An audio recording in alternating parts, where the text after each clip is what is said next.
So before the break we learned that Joshua was in depression and God gave him a formula to come out of depression. The first thing he said, learn and master your tongue. And we learned that we have been created in the likeness and image of God. So we are not God, but we operate like God. We learned that God saw darkness, but He never said there is darkness. In the same way, we go through many situations, and during the break I heard some of them going through terrible situation. And if anybody wants their situation to change, the first thing the person should learn is to teach and train the tongue. Without the training of the tongue, nothing is going to go in your favor. Absolutely nothing. And that's the first thing that God tells Joshua, to teach your tongue to speak His word. So you must keep a scoreboard with you, asking in one day, how many words did I speak? And out of the words that I spoke, how many words were aligned to the word of God? What would be the mathematics result? How many words did you speak which was according to the word of God? What would be the answer? Words that you spoke according to the word, or words that you spoke according to your senses? Which words are more? Senses. So, if God has told you to speak according to the word of God, which is unseen, do you need to make corrections? Yes. I'll give you an example of this. In those days, we used to have COVID, and I used to come for the Melbourne class, and Melbourne class would start at midnight, 12 o'clock, and wind up at 3 o'clock.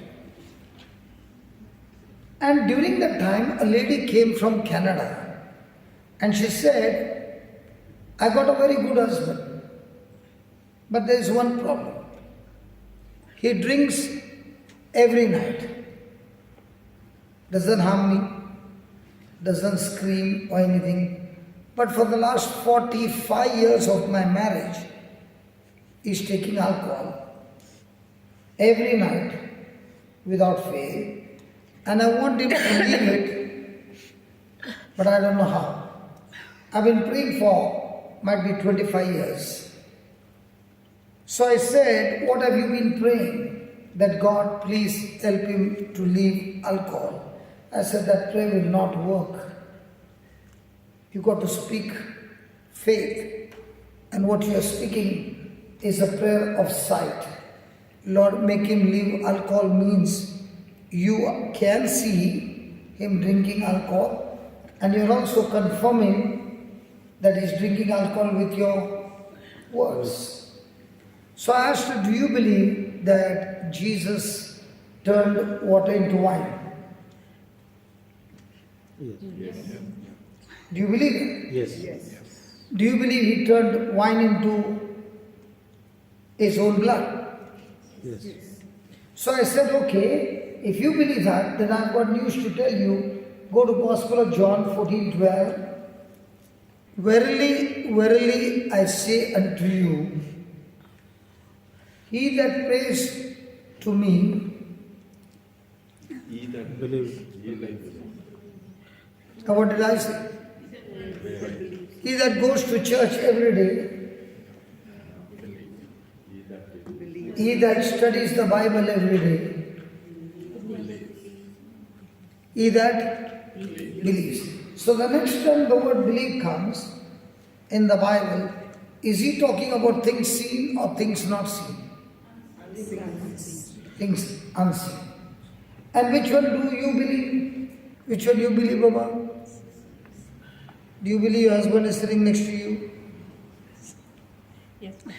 Do you believe somebody else is sitting in between you? No. So when you say no, you just said against the word of God. God says, He's put His angel charge over me. Okay. So I say, when the Bible says believe, it is always about things not revealed. Things not revealed to your senses. Do you hear that? He that believeth on me, so is believing what God said, not revealed to his senses. The work that I do, will he do also. And greater works than these shall he do, because I go to the Father. So did Jesus go to the Father? For what? To send us His Holy Spirit. So I said, if you believe in Jesus, then according to this word, you also can turn water into wine. You also can turn that wine into the blood of Jesus. She said, what are you talking? I said, do one thing. In the evening when he starts drinking, you look at that alcohol and say to yourself, because I believe in you, Jesus, as you turn wine into precious blood, I believe that from now on my husband is not drinking alcohol, but is drinking the blood of Jesus. Now when you are saying these words, can you see the blood of Jesus? So faith is about evidence found or evidence not found? Evidence. Evidence not found to your senses. But is evidence found to faith? Yes. So now that you know that is drinking the blood of Jesus, is the spirit of alcohol tortured and tormented by the blood of Jesus? Yes. Yes. So will Satan get tortured? Yes. So if you believe that, will you be sad or will you be rejoicing?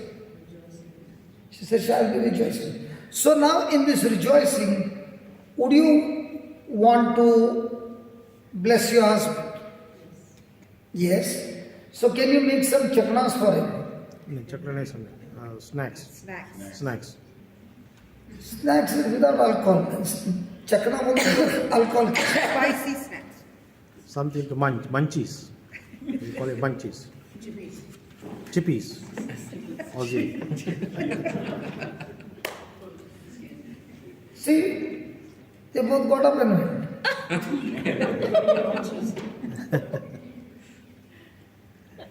You've upset some ladies here. That is his family. I offended. She is going to play sports day today. See how people can interpret that I offended. Thank God I know them, they are going for the sports day. Otherwise, what will people think? That's why when we see things, we start misinterpreting. And this lady for 45 years was looking at alcohol and misinterpreting that is alcohol. Now I am telling her, stop interpreting alcohol and start interpreting that is drinking the blood of Jesus.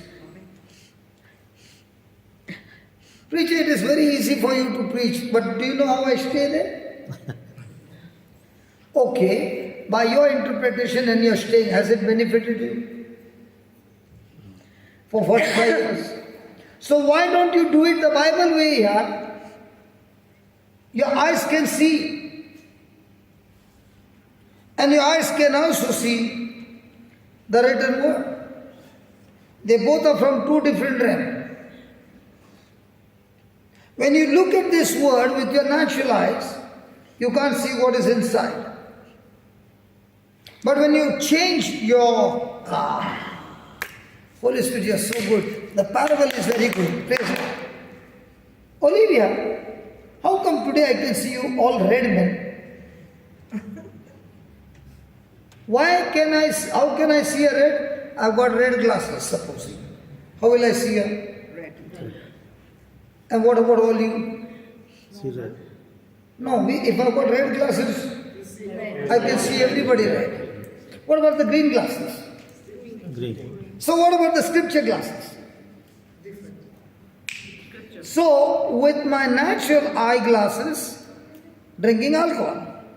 But when I put the scripture glasses, John 14:12, my husband is drinking blood of Jesus. How can you say that? Just as my glasses change, the color change. And the glasses that I'm wearing is John 14:12. Possible?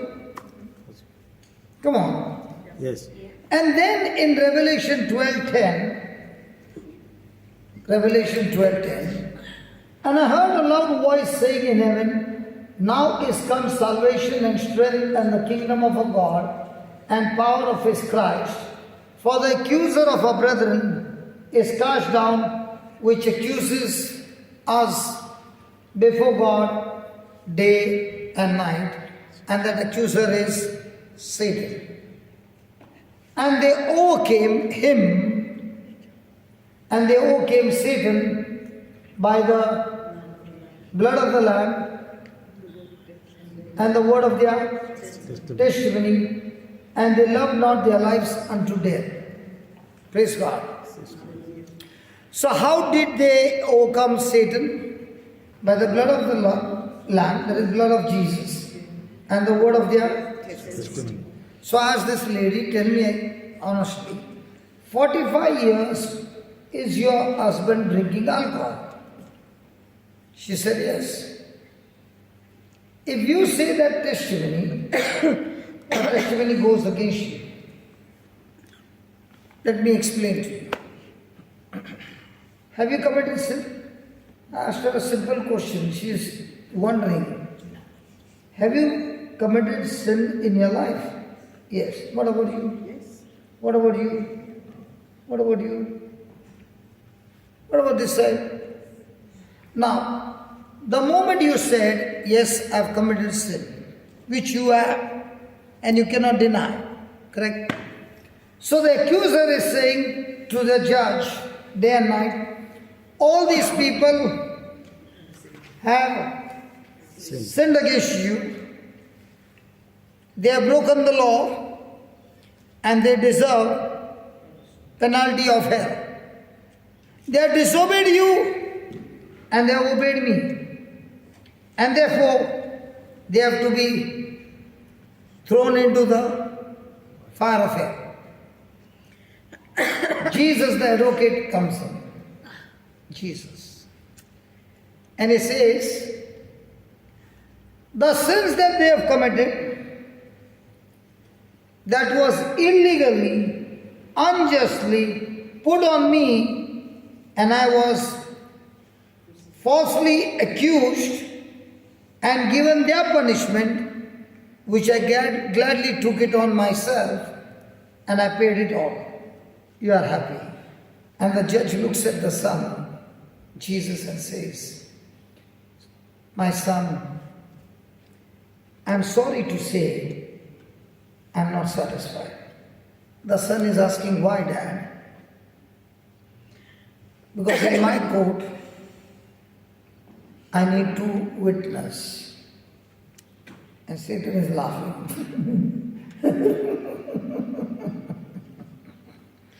You don't have to witness. I have to witness. He's asking her again, have you in your life committed sin or no? Yes. What about you, Olivia? I had another.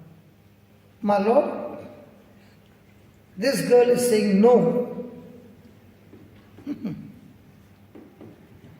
The building security can go up to the staircase or to the living room. They can't go into the bedroom. They can't go into the bathroom. But God's camera is above, inside, under, everywhere. Everything you have done is recorded. And not only done, what you are thinking in your mind about me now, that is also recorded. That is also recorded. So can you deny you have not committed sin? I can't deny, but Christ, who died for me to save me from my sins. So my sins have been taken to the cross by Christ. So He saved me from sins.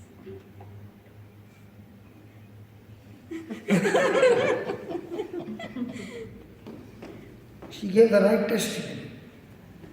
She said, I have committed sin, but my testimony is not over. Christ, my advocate, has taken my place on the cross as a substitute, and He took every punishment that I deserved into His own body, and He died in my place. And Satan, I got news to tell you. You wanted my testimony. I want to tell you news. We overcome you by the blood that Jesus shed for me.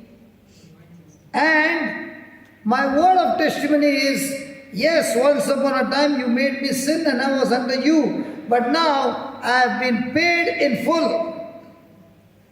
The punishment has been paid in full, and you have got no legal charges against me. There is not a single document against me, and therefore I want to say I am absolutely clean in Jesus' name. Hallelujah. Do you know your documents have been cancelled? Yesterday you heard it, no?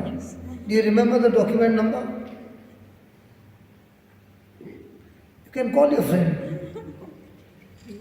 He's saying, I don't know you now.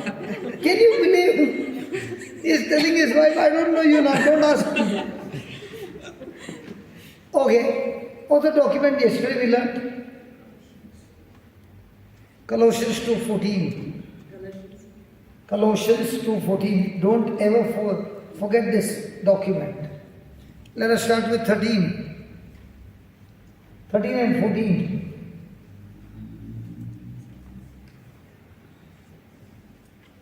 And you being dead in your sins and uncircumcision of your flesh, has He quickened together with Him, having Forgiven. having what? Having forgiven or will forgive us. So according to this word, is God going to forgive or has He forgiven? Forgiven. Some sins, all sins. All sins. Past, present, future. Praise God. But how many times do you testify? And then He says, blotting out the handwriting, blotting out the handwriting of ordinances that was against us. So every legal document that was against you, He has cancelled, erased, wiped, blotted out. And all those documents of sin that was contradicting to you, Jesus took it out of the way and nailed it to the cross. So now Satan has any legal right against me. So what's going to be your testimony? Is your testimony going to be according to what you did? Or is your testimony going to be according to what Christ did for you, but you can't see it?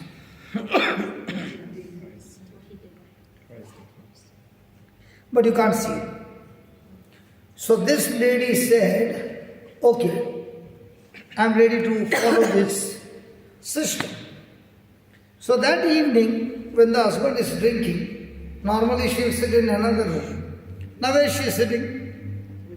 Next to him, and smiling, and might be even lifting the glass to give him. Because anyway, he's going to drink the blood of Jesus. And inside all that spirit of alcohol of 45 years is going to be tortured. I want to see how torturing it is. And she's loving him. Now he's also wondering, all this time my wife used to get annoyed.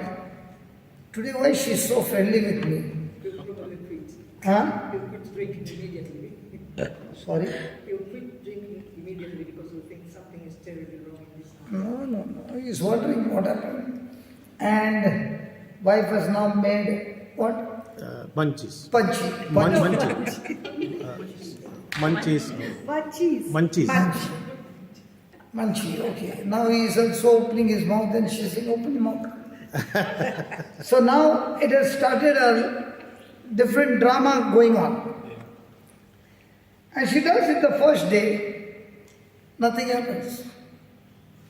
The second day, nothing happens. On the 8th day, she comes and says, brother, you won't believe. I said, I'm a believer, tell me what happened. No, he just said, I don't feel like drinking anymore. Last night, for the first time in 45 years, he never drank. Wow, praise God.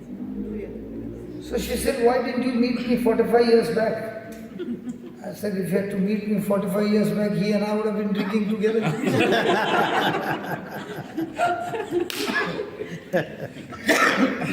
Praise God. Now, how did she win the match? How did she win the match? By believing in things seen or believing in things not seen?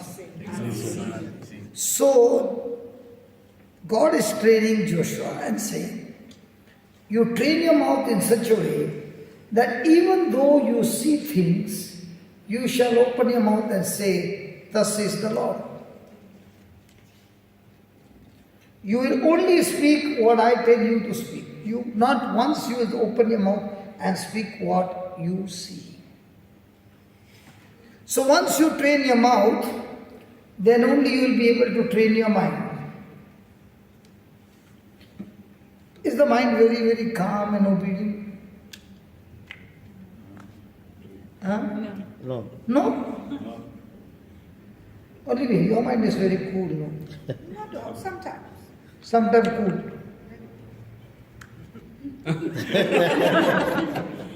You can't see me.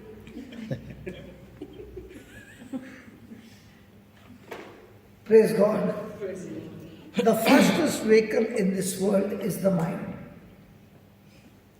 It can take off and land and the neighbor doesn't even know. Not found in the airport. So to keep this mind focused on one thing, the Lord says, keep speaking the word. I'll give an example. You got a bucket of dirty water. You did not throw the water, you kept that same bucket under a running tap of clean water. The tap water is coming down with force and you went for 1 hour walk and you came back. What would be the condition of the water in the bucket? The same. So the clean water will go into the dirty water, and the dirty water will overflow. And then the clean water comes. The same thing is teaching Joshua. You concentrate on keeping the water flowing out of your mouth continually.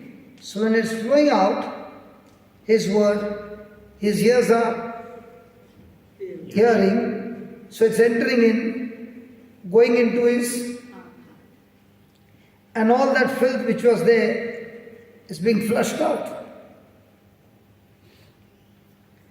And if you practice this two process, then he says you will be able to have command over your action. Just put that, brother. Joshua 1:8.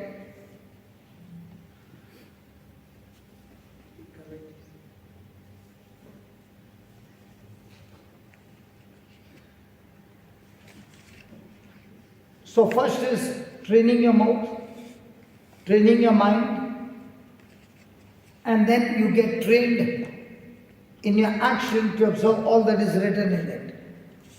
Now, can it be possible for the ladies? Can it be possible that when they are cooking food, they have some painful memory?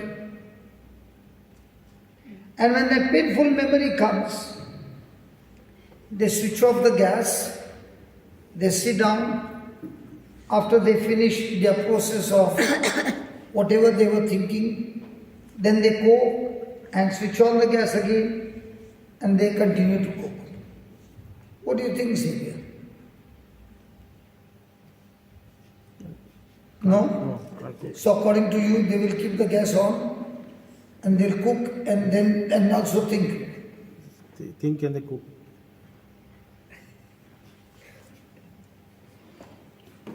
If we have time, we have to eat food. No? Brother. Yeah. Can a lady have a lot of sorrow in the mind and still cook? Yeah. It's really important. I wonder that's why sometimes the salt is more. Well, now they put salt from here.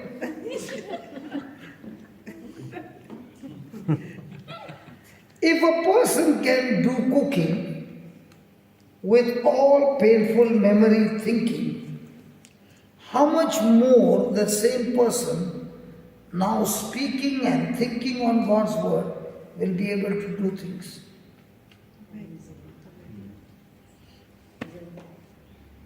Somebody asked me, brother, those were Joshua days. Today I will leave my job and sit and think, meditate on the word day and night. काम पे कौन जाएगा? बाप जाएगा क्या? Who will go to earn money? Your father?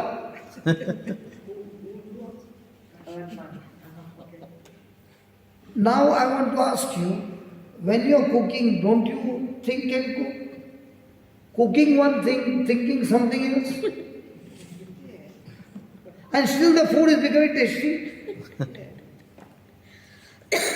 So if you can cook and think this side and cook this side and still getting good, how much more now you are thinking on God's word and you can still do good?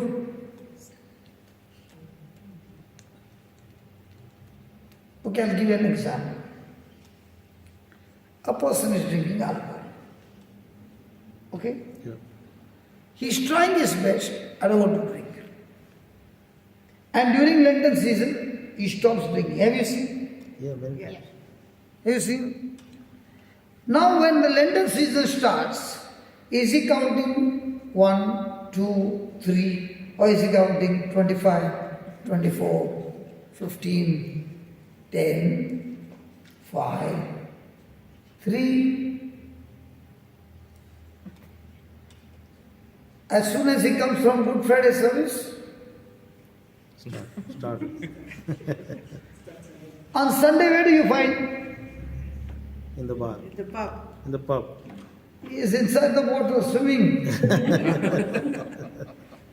Now, how come he fell on the Easter Sunday? Why?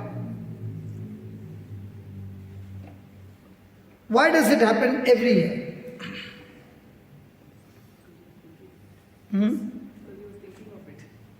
Because he has been thinking about it. Very good. Now, how come a person can get rid of alcohol? God has given us a beautiful formula. He speaks out of his mouth.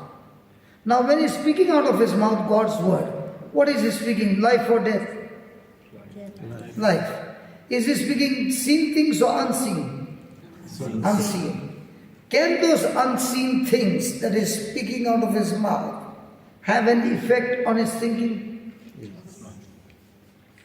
So, when his thinking has changed, can that change his action? Yes. So now, can I change my thinking by using my tongue? I'll give an example. I was a diabetic at 18. And the doctor said, it has come from your dad. He is taking insulin. And that's why you got this diabetic. It's in your genes. Jeans. It's in my genes. And then the doctor said, once a diabetic. You know my doctor? Now you said, you went this doctor. And I believe those words. I believe those words. At the age of 33, something happened. I found a scripture, 1 Peter 1:23. Those who want to be free from diabetes. 1 Peter 1:23. And that evening, my father-in-law was sleeping on the bed and I was in the living room reading the Bible. After 3 hours or 2 hours, he told me, are you really reading the Bible? I said, why?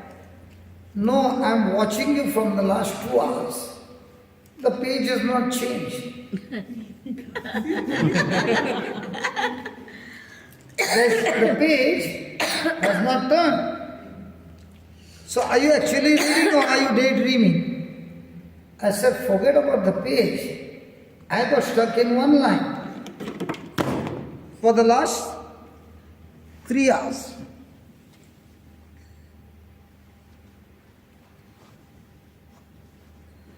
For the last 3 hours. And what is that line? Oh, 23.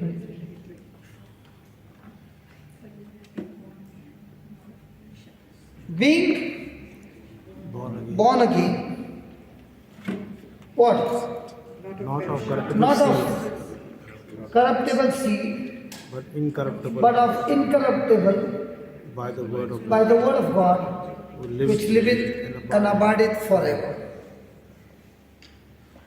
So, looking at the scripture, I began to think, I got diabetes from my earthly father. I was born from my earthly mother's womb. But now, in Christ, I am born anew, not from the womb of my mother, but the womb of my heavenly Father. And it's 100% guarantee that Heavenly Father has no diabetes. How many of you believe Heavenly Father got no diabetes? Yes. Sure. So I said, if Heavenly Father doesn't have diabetes, then what I got from earthly father is cancer, and now from Heavenly Father I've got freedom from diabetes. So at 33 I got free. I am 58. No diabetes. And in those days, at 18, when anybody would offer me any sweet, I would say, I don't like sweet. I don't like sweet. And today I find myself, I really don't like sweet by what I kept repeating. A powerful gift that God has given me. If the person who is drinking alcohol is going on saying again and again, thank you, Holy Spirit, that you have set me free from the spirit of alcohol.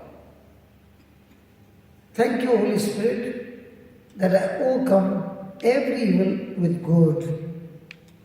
Thank you, Holy Spirit, you have given me amazing craving and thirst for the Word of God, and you have helped me to understand the hidden secrets of the kingdom of God.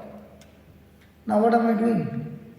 Planting seeds and watering those seeds to go forth and produce the harvest.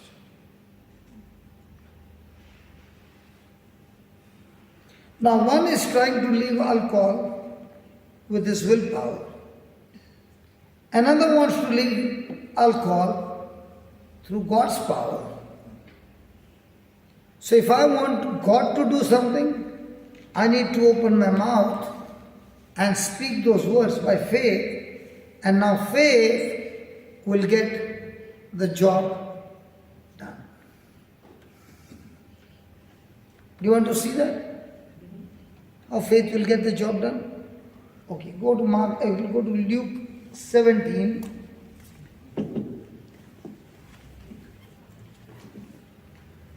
Luke 17. Let's start with verse number 1. 1. Are you ready? Then said Jesus to the crowd, then said Jesus to the crowd, huh? Unto the disciples. So who is the disciple? What do you mean by disciples?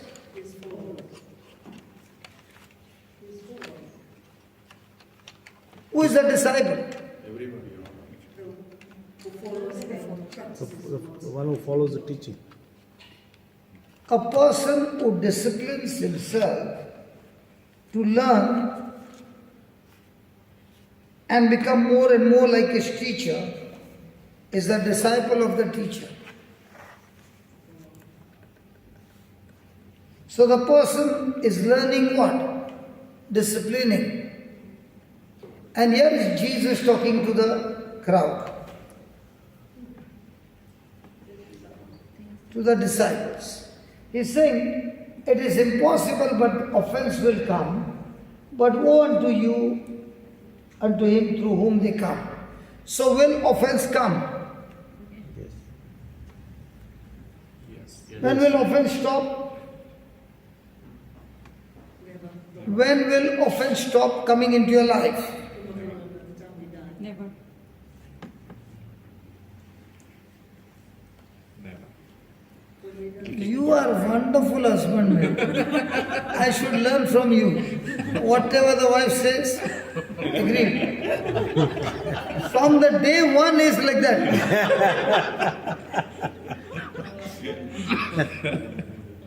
First दिन भी वैसे था, कल भी वैसे था, आज भी ऐसे.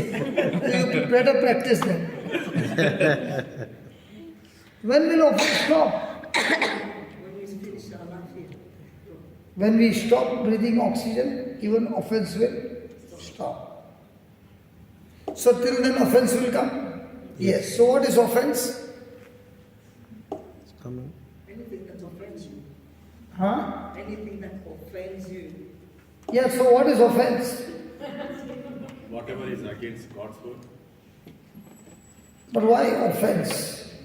Because you take it personally? Because it's taken personally? You take it personally or you take it community, but offense is offense. Offense is my reaction to a situation or to a comment of people is offense. My negative reaction. So Jesus is saying offense will surely come.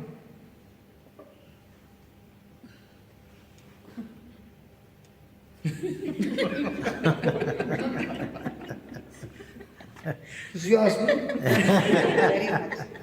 Now, even though the screen was blank, he's telling me, what did you learn from there, Olivia? He did not do like this after the screen came. He did it before. What did you learn? Trying to see the reaction to. There's some secret that he was teaching us. Might be he did it on purpose, but the parable is so very clear. What did you learn from his action? A parable. The screen was blank, and he's telling me. In other words, he's saying. Unseen. In other words, he's saying, when I see my laptop screen, after a few seconds, you will see it over there. You won't see at the same time. There's a delay. So when I've seen it on my laptop, I don't have to bother. It can't show any other screen but what is there on the laptop. In the same way, when I see it on the screen of my Bible, I don't care because that what is on the screen will be seen outside if I agree to it. Praise the Lord. So first it will be seen where? The Bible. And then it will be seen in the world. And if I can maintain that seen in the Bible accurately, that will be my future lifestyle.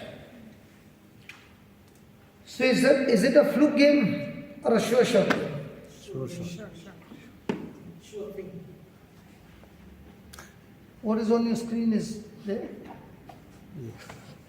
If he puts any change here, it will show there. So every time you're opening the Bible, which screen are you seeing? The Bible screen or the offense screen? The Bible. Bible screen or offense screen?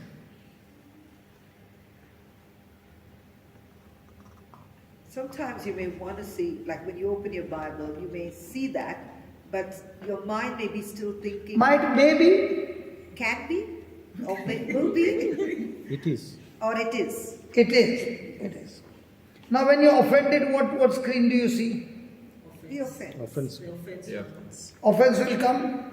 Yes. Surely will it come. Yeah. So what do you do with the offense when it comes? If it comes and you are offended, then he says, it is better for him that a millstone were hanged about his neck and cast into the sea than that he should offend one of these little ones. Looking at the scripture, what must be happening to the 12?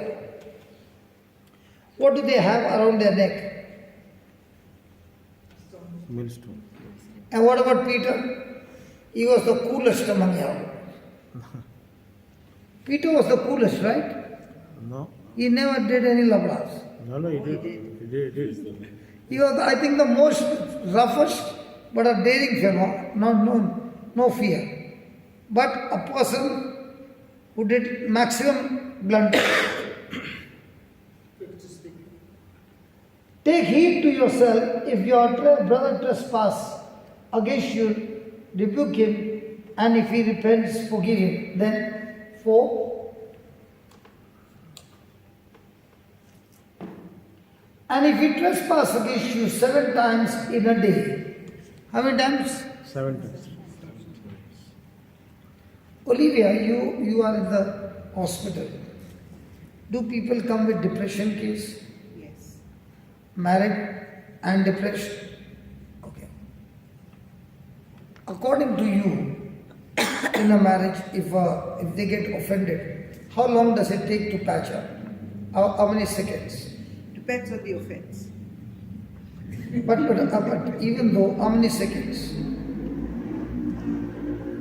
Not long, Couple of seconds. couple of seconds. Couple of seconds. Depends also on the years, how many years you're married. What? How many years you have been married? If it's 25, if it's married for 25 years, 25 minutes, 25 No, seconds. no, that is 100%. Yeah, When you're because married for so many years, okay, then the adjustment is better.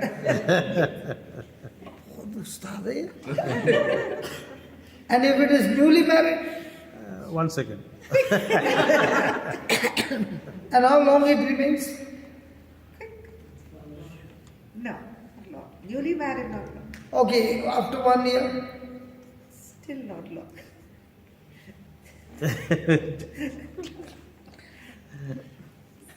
Agree with me.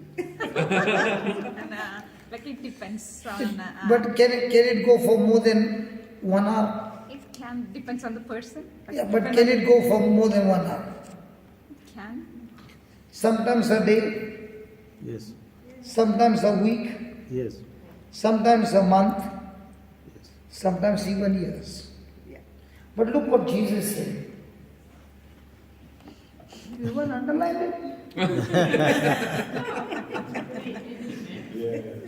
Learn the tunes. Now, is he preaching to his wife?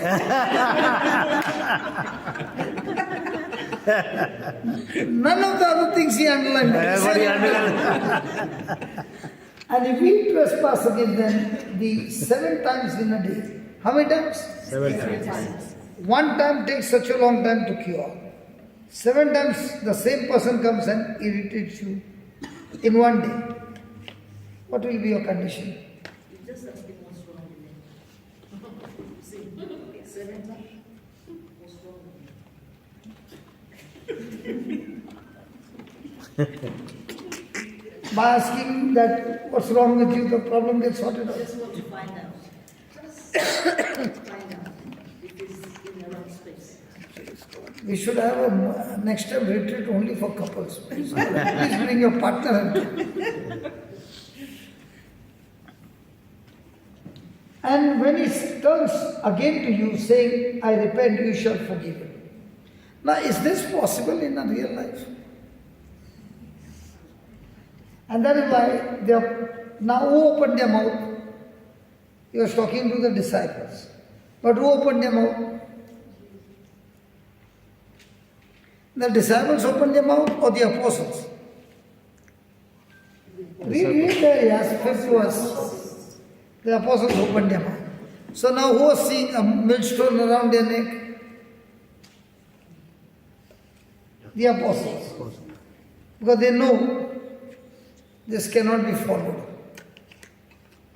So here is Jesus teaching the apostles the secret by which you can do it again and again and again and again and again and still be victorious.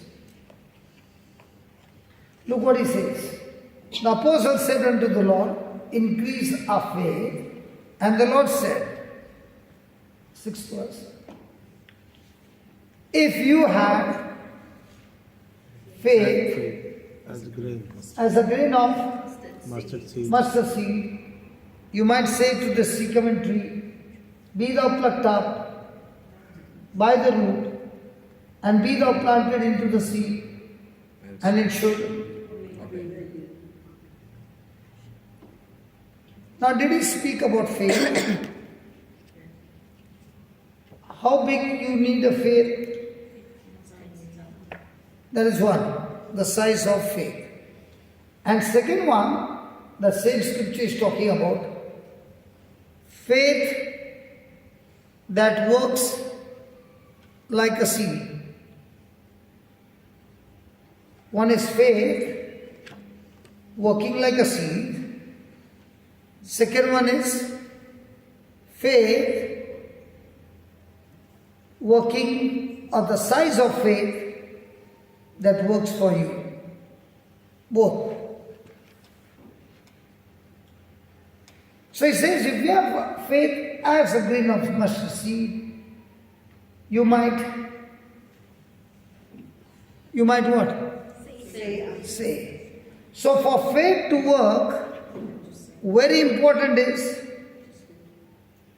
that you need to open your mouth and say. Saying in the kingdom of God is very, very important. And if you have faith, then you can say to this sycamore tree. Now when he's saying say, is he putting his request or is he putting his command? Command. Now did he say, because of faith you can say to the sycamore tree?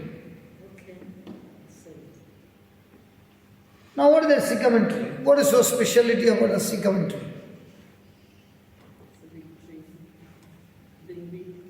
Huh? Very big tree. Very big tree. What else? The root of a sycamore tree is so Strong.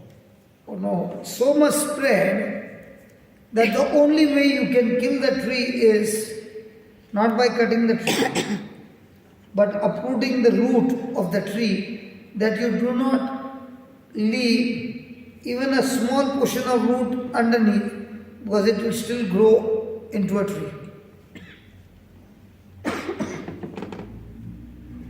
So in this scripture, Jesus is saying that sycamore tree is spirit of unforgiveness. It is a spirit of offense. And as long as that spirit has got control over a person's mind, the person will be controlled by that spirit.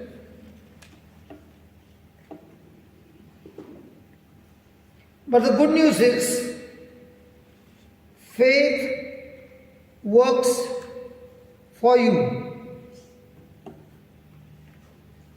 And for faith to work for you, he needs words from you.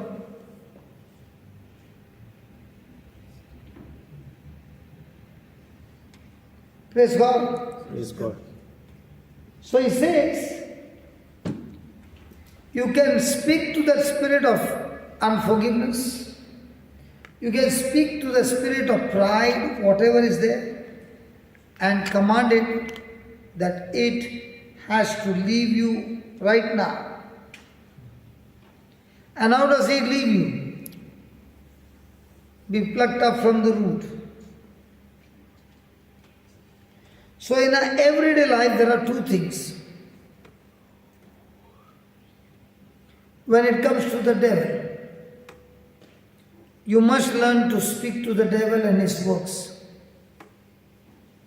And the first thing is, command it to be uprooted from the root.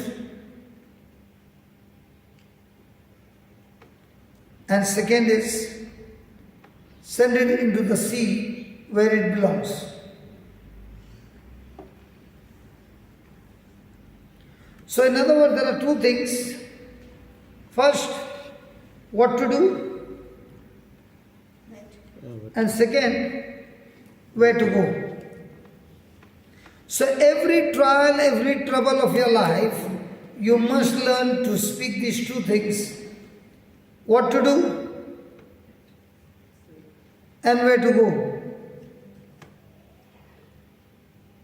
So next time there is a trouble, you can say, I'm talking to you, Mr. Trouble. What to do? I want you to be uprooted from here.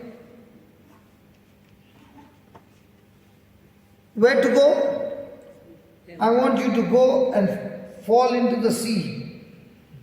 And remember, when you say these two things, do not doubt in your heart, but believe. Look what he's saying. Be you plucked up from the root and be you planted into the sea. Only two things. And when you say these two things, believe that spirit is going to obey you and your job will be done. So if I have unforgiveness, can I cast that spirit out? Yes. I've got a spirit of lust. Can I cast it out? Yes. So whatever spirits are there operating on my life, can I cast them out? So do we use God's method or do we use our emotions? Really? We don't always, Vishnu. You don't always, but always you breathe oxygen.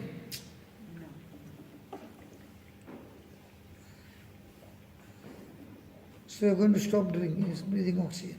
No, I'll start using the word of God. I'll breathe. Praise God. So please write down.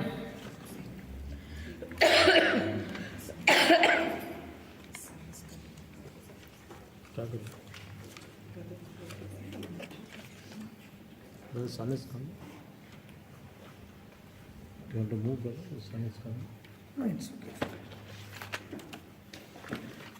इतने में मैं हिलेगा तो फिर जिंदगी में क्या होगा?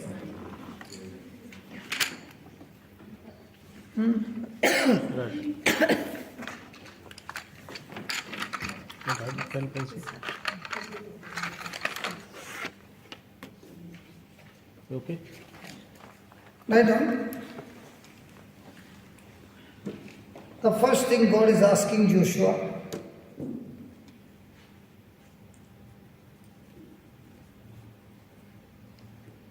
to train his mouth to speak God's word. Train his mouth to speak God's word.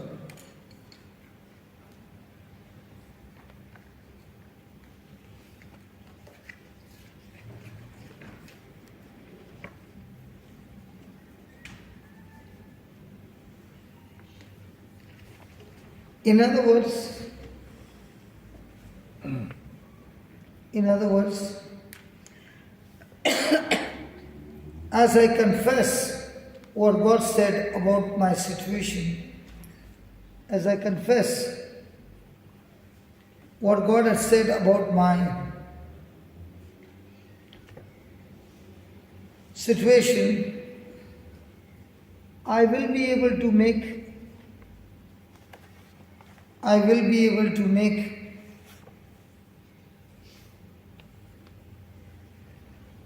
my way prosperous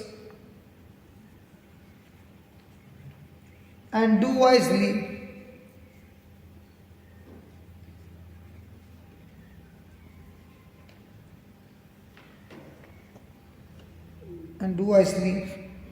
in all the affairs of my life.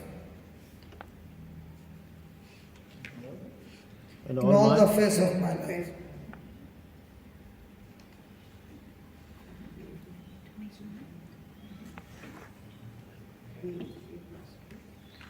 Who was going to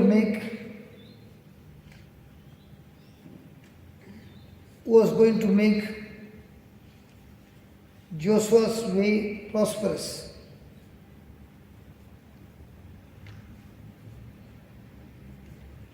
Who was going to make Joshua's way prosperous?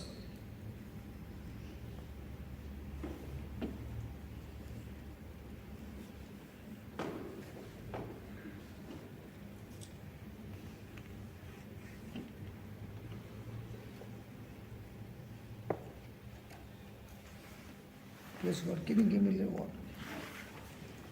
Xavier, can I see what you wrote? Yeah, I'm very fast writing. Just shift this one. Thank you. Sounds fine. He's okay.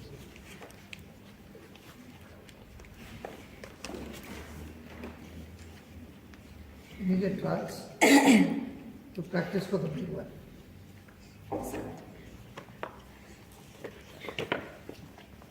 Learn that the small things which are coming are preparing for bigger battles. You finish. Praise God. My battle is not the sunlight. My battle is my stomach is full.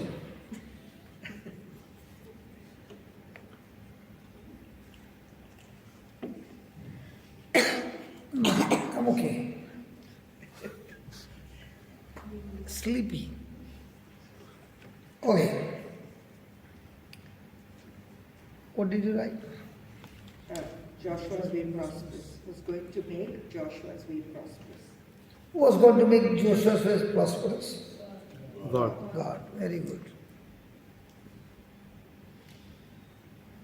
God. No. His way prosperous. God. No. Put that brother Joshua 1:8. God is not. Who is going to make Joshua's way prosperous? The word of God, if he listens to him, which is God himself. There are many people who speak God's word. There are many people who meditate on God's word. But only those who speak, meditate, and do what the word of God says, they will make their way prosperous. So who is supposed to make Joshua's way prosperous? Joshua himself. Hey, Joshua 1:8.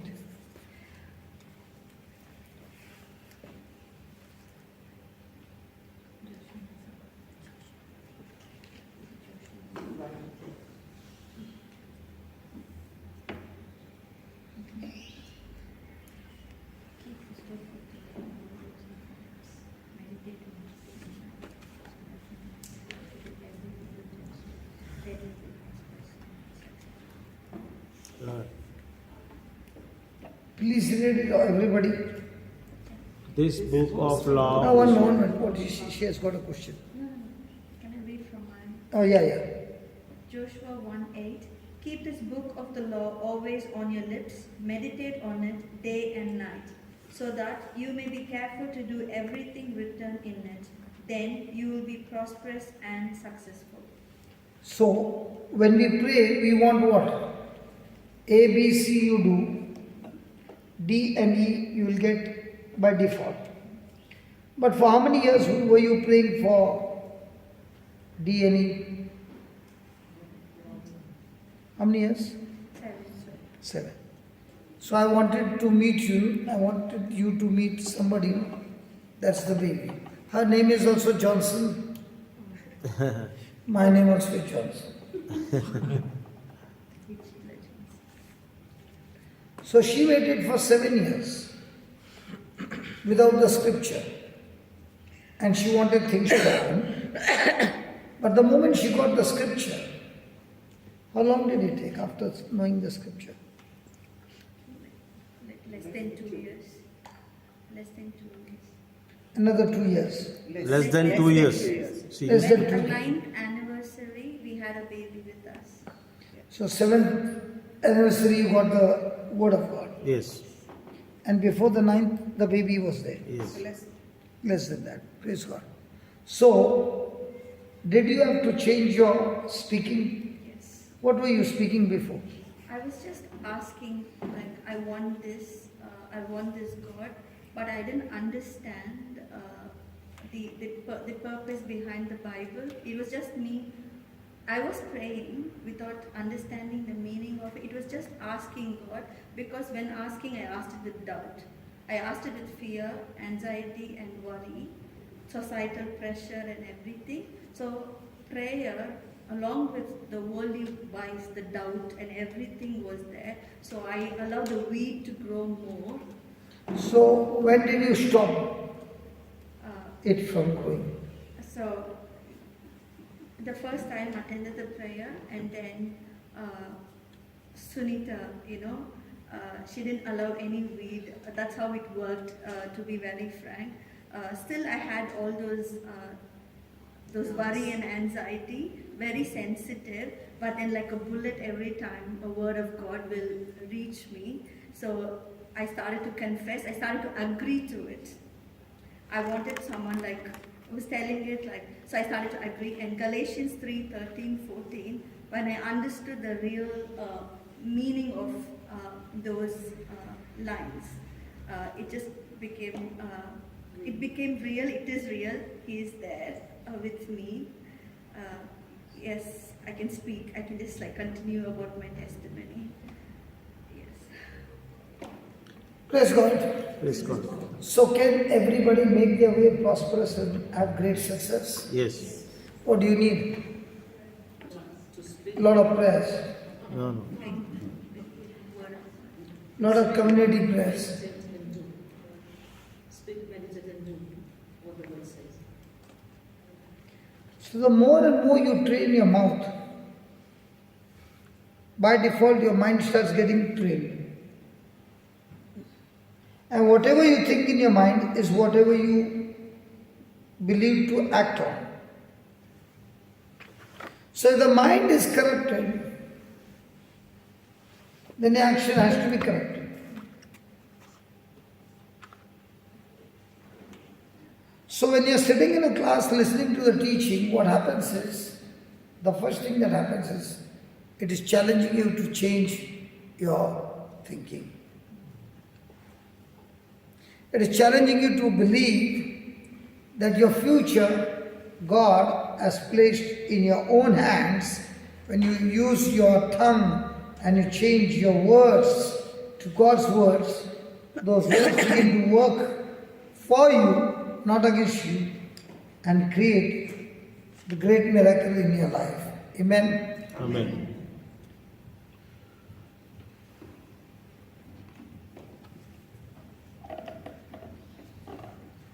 Give me Proverbs 14:4.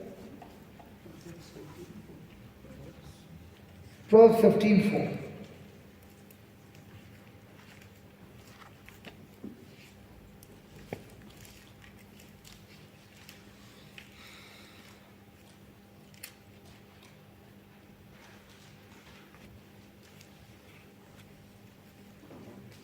Please read that.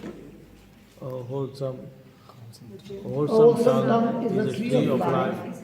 but perseverance there is breaking of the spirit. Now, when you have a tongue that speaks God's word day and night, it's like as if you're connected to the tree of life.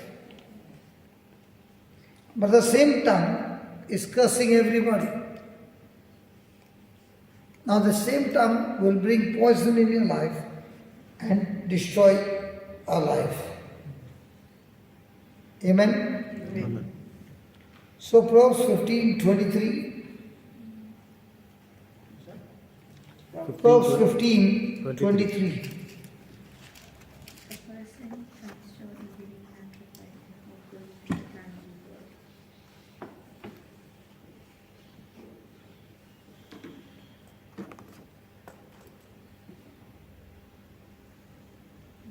A man has joy. A man has joy by the answer of his mouth, and a word spoken in due season, How how good, good it is. how good is it? So, if a person understands the scripture and is going through some trials, and he picks up the Bible and he finds the answer there, or he goes to the Google, puts the problems and says, I want relevant scriptures for this problem. Gets those scriptures. Now he takes them and starts speaking them, repeating them. Now what happens?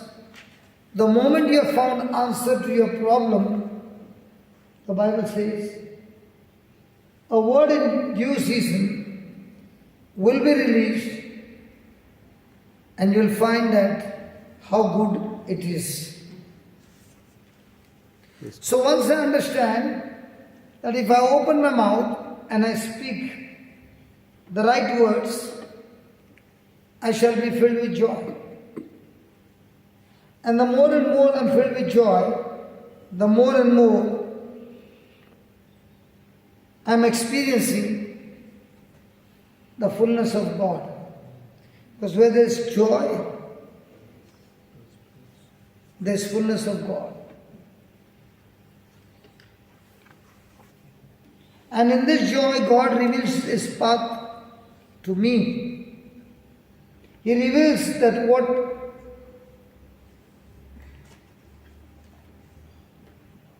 no matter what I see all around, if I have answer to the question and rejoicing, then you will see those things turn into glory.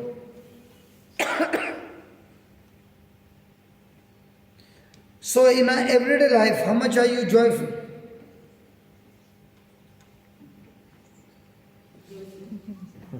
When things go wrong, are you joyful? No. No. So your life is governed by or ruled by your sense knowledge, or your life is governed by the Word of God.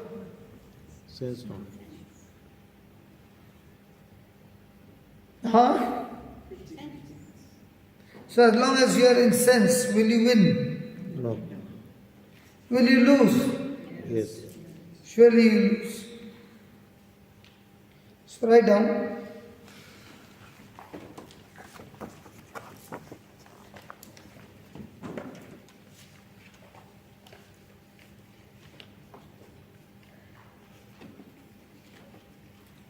When we understand the power of words, when we understand the power of words, I read it two ways, one is right, one is wrong, okay?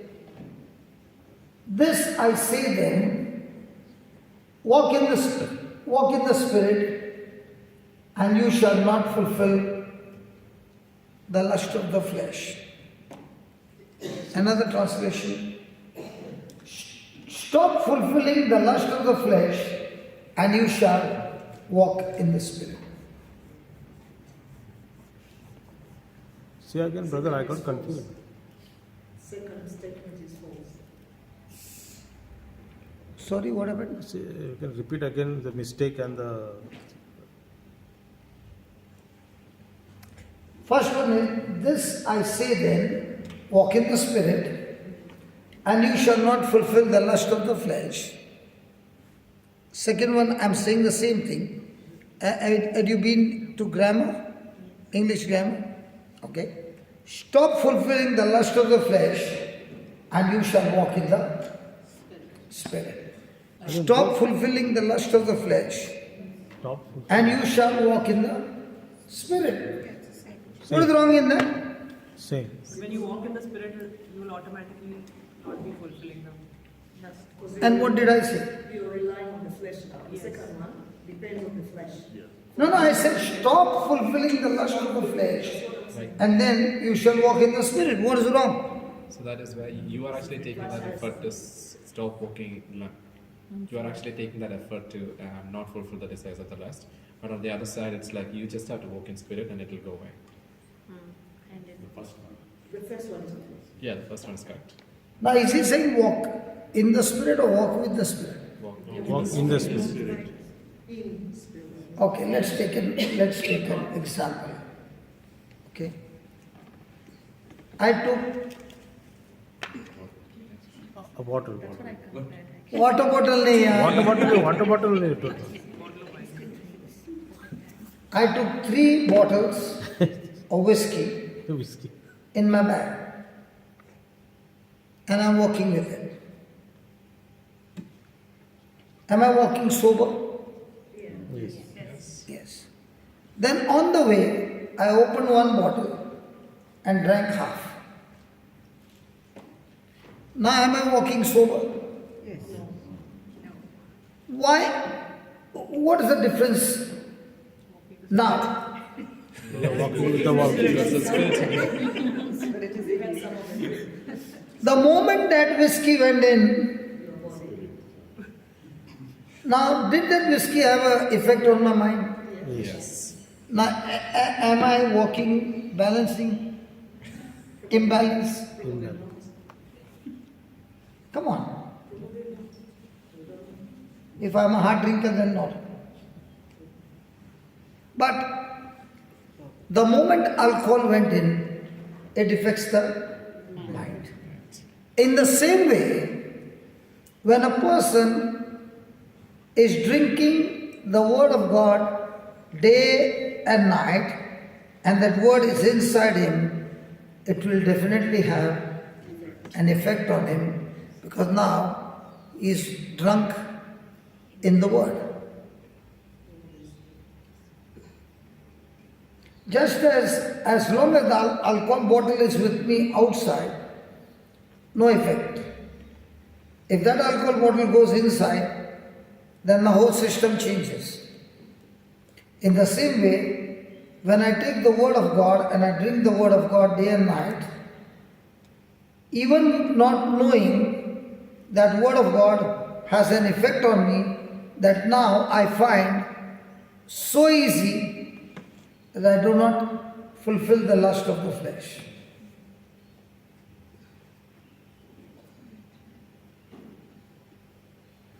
Because to fulfill the lust of the flesh, I must get that craving.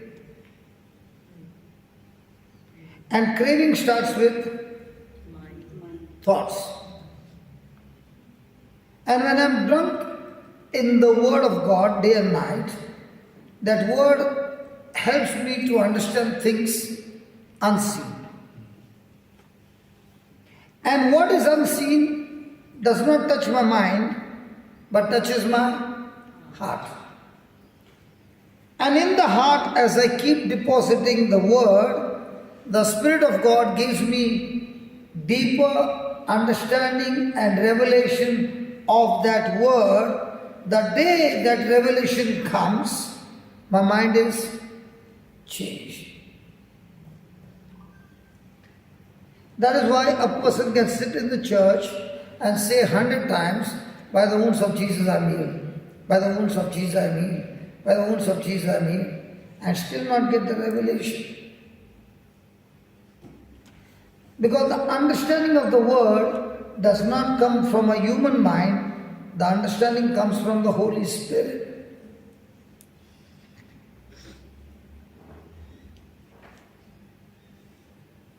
Okay, I'll give you a parable. How does a person walk in the Spirit? Or who are the people who walk in the Spirit? Or how can a person walk in the Spirit? Let's take an example. Go to Mark chapter 4 and verse 10. When Jesus was alone, they that were about him with the 12 asked of him the parable, and Jesus said to them, unto you, please read it. Unto you Unto you, it is given to the unto you or unto them? No, Jesus said unto them, unto you, it is given to know the mystery of the kingdom of God, but unto them that are without, all these things are done in parables. So, is the power to know the mystery of the kingdom of God given to everybody? So, are you in the category of you or them? We are you. Them, okay. What about you? Them or you? You. What about you two?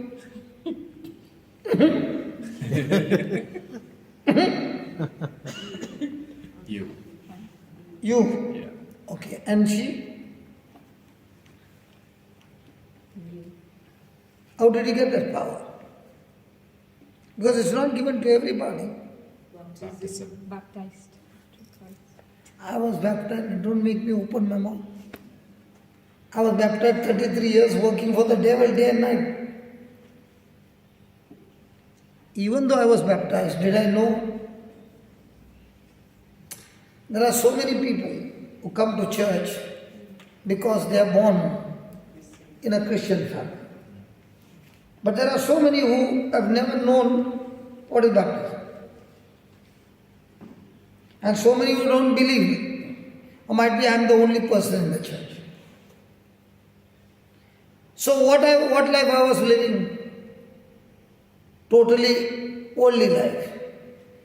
So when did you get this power, man? By birth. When you got baptized? 40th day. Yeah. Yeah. So from that time you got the power, huh? टोपी लगा रहे हैं खुले आम.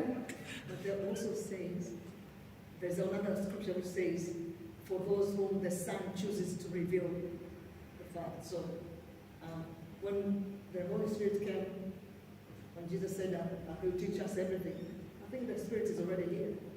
So The Spirit is already here. I'm not saying no. But you are in the Spirit. That is what I'm asking. So Jesus said, to everybody is this power given? Look what he's saying in the 12th verse. That seeing they may see and not perceive, hearing they may hear and not understand, lest at any time they should be converted and their sins should be forgiven them. That means even if I go for 10 retreats, 15 retreats, 20 retreats, if I am in the category of them, nothing will come. So are you in the you or them? How do you know? But it says there, it's given unto you. Yeah, but are you in the category of you? Yes. How do you know? You don't know that category. Then how can you say you? I believe right. Huh? I believe right. In the you. You or them? You. How do you know? Okay. There should be some evidence, right? If I say boy or a girl, you know you are a girl. There is evidence. Correct? You or them? You. What's the evidence? Because I understand. I'm here, I'm listening, I'm here, I'm living. That's the answer. Those who know the mystery of kingdom of God. It's not given to everybody. It is only given to you, the you people. the them people will come to church, but they will remain them all their life. Olivia, you are in you or them? Many are called, a few children. And for how many years you are in them? You. Sunita, You. how do you know? 2 Corinthians 5:17. Huh? I'm in Christ, I'm a new creation. For the whole things. How do you know you are in the you? Because she's a new I'm, creation. under, She said, I'm under grace of Christ. born again. Yeah, so it's the faith that you have in the Or you chose to believe. you choose to believe. that Yeah. you are. Even though it is unseen, you believe that you are. How many people you see coming to church all their life? A lot of people. Lot of people. How do you find them? Full of worries or cares or full of faith? Like giant killers. Like what is? You find people in the church giant killers or grasshopper mentality. Talks of the practical man. But it's about you, basically. I know that I believe. If I am asking you a question, remember, always remember, I will not ask you an answer what you can't see on the screen. The answer will always be on the screen. I don't ask questions that will confuse you. I will ask you questions that is hidden over there. Brother, it says that how do you know? He said because you give is given to know the mystery of kingdom. Yeah, but to whom it is given? It's not given to everybody, no? To the So disciples. what's that answer? You tell us. No, let's think about it. Given us. No, see, Jesus is talking about two categories of people. Those who are converted, Because he has been given to us already. He said to you. That is why when you study the Bible, when you study the Bible, yeah, Baba, Shen, you put your hand up, praise God. In verse number 1, a great multitude was there. Yeah. In verse number 10, 12. the multitude went home. And they were with Jesus. They did not understand. Yeah. They came, put their attendance, hey, had you come for the service? I'd come. Did you hear anything? I heard. Did you understand? No. It's okay. But in the 10th verse, there were 12 and some other who did not know. They went and sat with Jesus when he was alone and began to question him. I did not understand, Lord. Please help me to understand. So those who are seekers, those who are searchers, and they keep searching and searching and searching, to them is given the power to know the mystery of the kingdom of God. So if you are not a searcher and a researcher, sitting with God, sitting with Jesus alone, with the scriptures, you cannot get this power. So most of the time people are them or you. Them.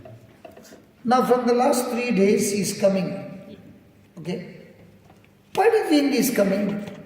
He's searching. Yes. Can you see the difference? Oh, yes. Okay. But he must have attended retreats before also.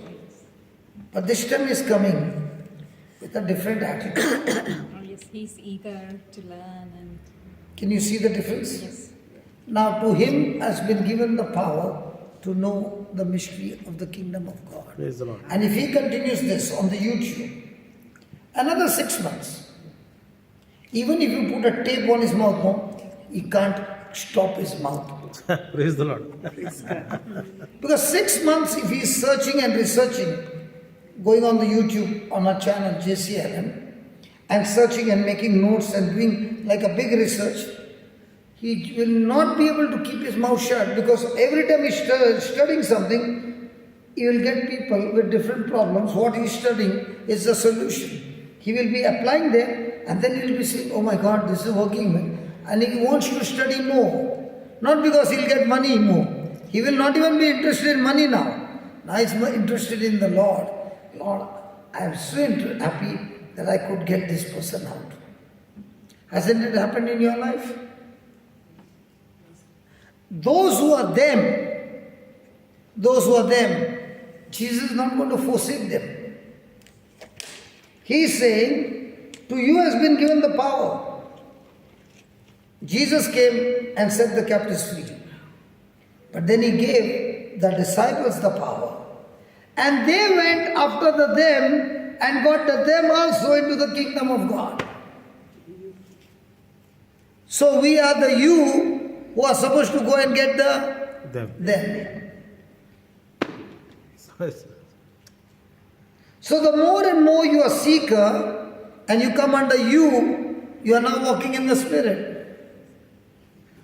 And that's why when you're not walking in the Spirit, you're trying your best to get rid of your weaknesses. And you fail. But now when you're doing the research and studying the Word, your mind is full of studying the Word. You're not even interested in the weaknesses, whether they are there or not there. But you're more interested in the truths. And now you're using the truths for somebody else. And as they start getting free, after a few days you see, my habits are all gone then.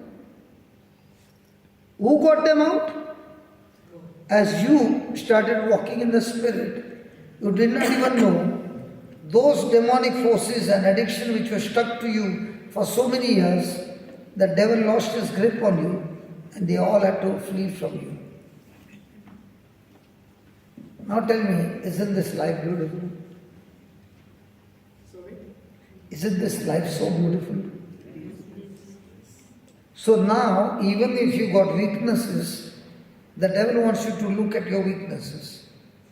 You're looking at Christ and His finished work on the cross, and you're studying what Jesus did. The more you are focused there, without you knowing, you are getting drunk in the Spirit. Now when a person is drunk, how will he talk now?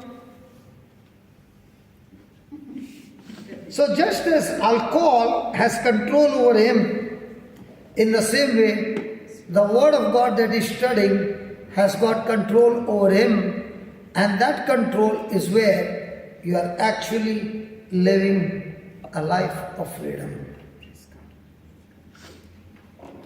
Let's take some example. Was the prodigal son irritated with his father's house? There were rules, regulations. Did he want freedom? Yeah. Come on, do you want freedom? Yes. Everybody wants freedom? Yes. Come on, everybody wants freedom? Yes. Yes. Everybody loves freedom? Yes. So the prodigal son got his share and he left his father's house. Has he got freedom? Yes. Freedom is very dangerous. It looks like he has got freedom, but actually speaking, he is now got caught up with spirits that he doesn't even know that he is not free. Now, did those spirits take him from his father's house? Yes. Took him in a different direction? Yes. What was his intention? To multiply the resources. Where did he end up? Eating the food of the pigs. So, was he actually free? No. So, how many times do we say, I want freedom?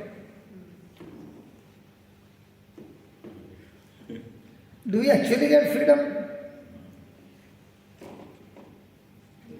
So, who is the person who is having the freedom? Who is walking in Spirit. Walking in Spirit. Exactly. No man is experiencing freedom, but only the one who is controlled by the Holy Spirit. The boy thought he was free, but then realized, I have reached to such a situation that I'm eating food of the pigs and what looked like freedom has become a big prison. I want to come out of this place. And what brought him out? Is the misery. Is What did the boy discover? Crisis. Crisis, yeah. So how did he come out? to repent. For repenting there has to be something, no Baba? Came back home. To come back home, something should be there, no? Realization. Realized. There has to be something that he realized, no? Starving, no food. So he was thinking. Are you are talking to me his current situation here. What did he see that was invisible? His father's house. Huh? love, how he was treated. Father's love? How did he experience? He was in that country, man. No, he was comparing his life with his father when he was with his father. His father had lot of rules and regulations. You came very close, but I shifted you. Like Jesus said, no, Satan has demanded Peter to shift you. I just shifted you. Because you just spoke a little out. So I could shift you so soon that your answer was very close and I shifted you. Come on, give a next try. Because he experienced his father's love. He did not experience me. You were thinking in my father's house, all rules and regulations. Let me go away from him. Food. He was hungry, he was full. Luxury. Luxury in the father's house. The boy discovered something. Huh? Mistake. We all realize our mistake. You don't realize your mistake? Do you change? You tried to because of your own strength. Come on, there was something very powerful. Yes. When he came to himself. When he came, no. For him to come back, there has to be something that should change him, no. He lost everything. He was down to, he had lost everything. Listen. Once and for all. He came back to his Once and for all. He lost everything. All current situation correct. But for him to take a U-turn from there has to be something that triggered him. Do you know he did not even go to the boss to ask him for leave? Did he ask him leave? He did not even take his permission. Straight away got up and went. Now when you are working somewhere, don't you have to go to the boss? You can just leave. He really He came back to his senses. Huh? The scripture says when he came back to his senses. That's exactly what I'm saying. What is it that brought him to his senses? He realized that the servants in his father's house were treated better than.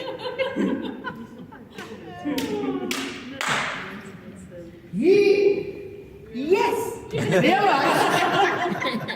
What did you say now? Yes, it was right answer. Yeah, this is it. Yes, I say yes. He realized in my father's house there are servants. Here also there are servants. I am one of them. But look at my owner. He doesn't even care for me. Did not even give me a place to stay. Did not even look after me. And in my father's house, even the servants are treated better. For the first time, he realized how loving and caring his father is to the servants. And if he can do that to the servants, my God, I am the son. Did he discover? And what he discovered helped him to come back home. In the same way, the day you and I discover how much he loves you and what is the price that he paid for us on the cross. When you realize that price and how much he wants to save you and bring you out, that realization is what changes a person and says, Lord, I now understand. On one side is the worldly treasure. On the other side is your treasure. All my life I was running after this. And now I realize the day I die, I'll have to leave it and go. And this is temporary and corrupted. But this treasure, what you have given, day and night, I want to work to collect this treasure. And what is this treasure? The fruit of the Spirit. Love, joy, peace, faith, patience, faithfulness, kindness, meekness, self-control. And these fruits are only gathered under pressure, under trials. So the next time there's a conflict, there's a trial, what you're thinking in your mind is the root which will produce the fruit. So in your mind, if your thoughts are my own benefit, 100% your fruits will be corrupted. Same situation, but your thoughts are, Lord Jesus, because I love you and because you love me, that same love that you have given me, I don't want to think about myself, but I want to think about how can I be a blessing to somebody else, because that day I was them. Today I am the you, and those people around me are still the them. So let me go and give them the fruit of your kingdom to taste. And when they taste it, all that they can taste is no longer me, but you dwelling in me. Just as when a person is drunk, from a distance only you will say, fully under control of alcohol. In the same way, a person who is in total control of the Spirit, he is now walking in the Spirit to produce the fruit of the Spirit.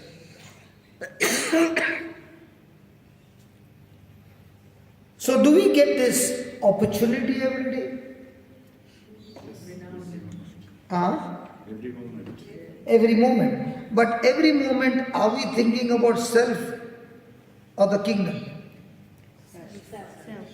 So even though you have the resources, even though you are provided by everything from God, but are you planting the seed, expecting the harvest from the kingdom for yourself or for others?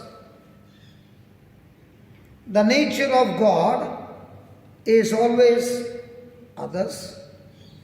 The nature of Satan is always I and me. So how much do I think about myself and me? Given the 24 hours, where do I use my 24 hours? For me, my benefit, my family, my children, or Lord, you love me so much. With the love that you have given me, I am forgetting myself. Myself is crucified on the cross. I lose my life and I discover your life that you have given me. And that life you have given me, I want to give it to others for their benefits. And once you start doing this, for the first time you are discovering supernatural life every day. And once you taste and see that the Lord is good, it is an addiction. And once you get into this addiction, nothing in this world will taste good for you. I don't go for shopping. But in Adelaide, I went for shopping. Because this man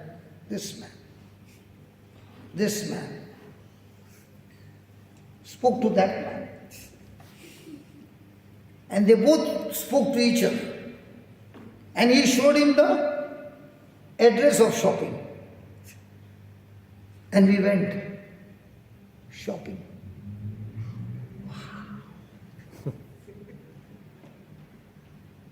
How do I look today?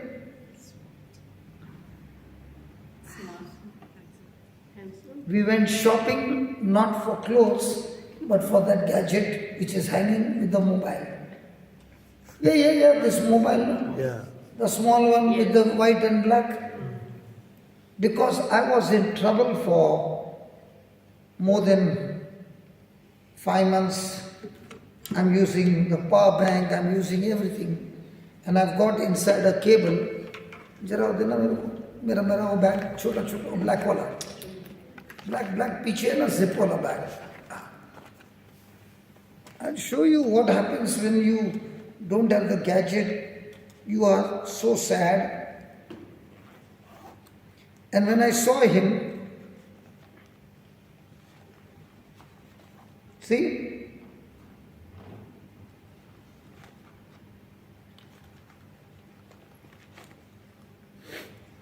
When I saw your husband, I showed him this, brother. I need this. I'm in desperate need.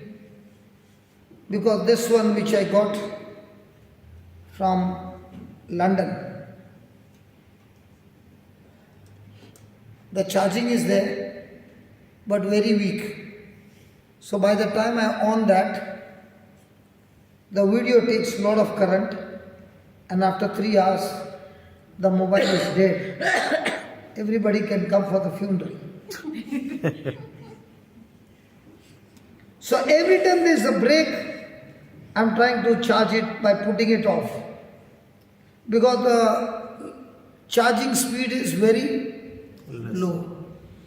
I changed the charger, but this was the culprit. No matter how much force you put, this is only taking light charge. So I spoke to, because I know he also got shopping of gadgets. And when he gave me the address, he said, you'll get it there. I was so excited. From morning I'm dressed up, going ready for a shopping. And when we went there, we did not get. Then he said, doesn't matter, I know another shop. And there we got one high-tech young boy. You know, when you get young, he'll say, oh, this is very interesting. I've seen it for the first time. Yeah. He said that. It's very interesting. I've seen it for the first time. I've never seen it. But let me check out. Let me check. Now, he's seen it for the first time. Will it be in his shop? No. What he meant is, let me check it on the internet. Which shop in Adelaide has got this gadget? And he said, I found it in this shop. You can go there. It's there sitting for you. Office works. Office works. It was. And the moment I got it, I asked that lady, is this audio going one way or two way? Because that audio is meant to hear putting the headphone or earphone. But this is not going for earphone. This is going from outside inside. The gadget is from outside inside. It's coming from the mobile to your earphone. But I'm using from outside to go into the mobile. So she said, I'm not sure.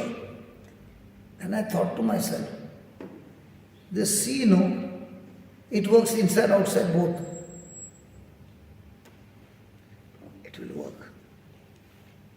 Waiting to reach home. When we reached home, I'm not talking to him. I'm in my room doing all the experiment. It worked. Now, no matter where I travel, I'm not worried about battery going dead.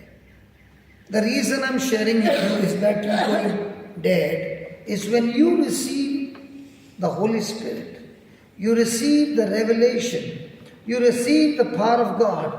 Very good, you will see many things happening, but that's the most dangerous time. I always tell him, the most dangerous time in a person's life is the day the person gets blessed. Because the day the person gets blessed, he enjoys the blessing so much that he forgets the blessing. How many times have you seen people? How many times have you seen when people are in trouble, you see them in church?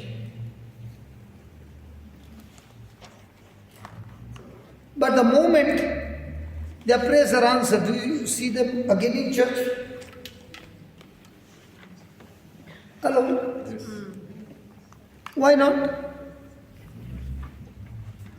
So the person who is walking in spirit are those who, no matter how much they receive from God, they are still asking for more and more and more. Praise God. Praise God. So can you just write down these points? Galatians 5:13 and 14 says, don't let the flesh, 13, Dali? 13 and 14, brother, the same chapter, don't let the flesh have its hold,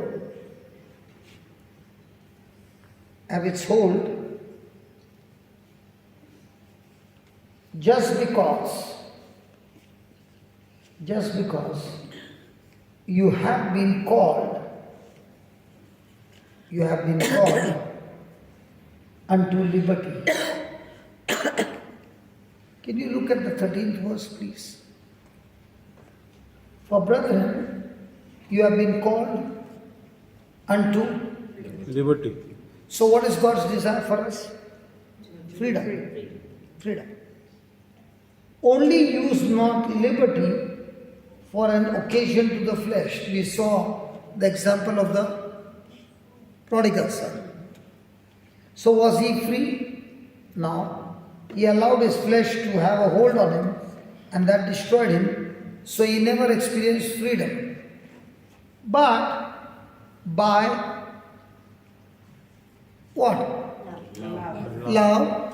So one another. So how do you know whether you are living on God's standard? How do you know you are living a life of liberty, not giving any chance to the flesh to have a hold on you, and now you are living a life of freedom? How will a person come to know whether he is living a life of freedom? I share my love with others. Sorry? When I share my love with others, when I say Absolutely. Now, love, when you use the word love, it can be deceiving because there is a human love and there is a God kind of love. So in the human love, it's all about what can I get. When it's God's love, it's all about how can others be benefited because of me. So if I am living on God's standard, then one of the greatest check for me is to check what level am I operating in God kind of love to serve others. And if my top priority is to serve others using God's love, I cannot be entangled in the flesh. So the next time I'm doing any service anywhere, The question is, am I doing it for myself? Am I doing it because everybody will recognize me? There can be many reasons. But if your intention is whether somebody recognizes me or not, somebody appreciates me or not, Lord, I'm only doing it for you. When that becomes your attitude, you cannot get entangled in the flesh. Let us say the retreat got over and the priest comes and says, thank you, wonderful people.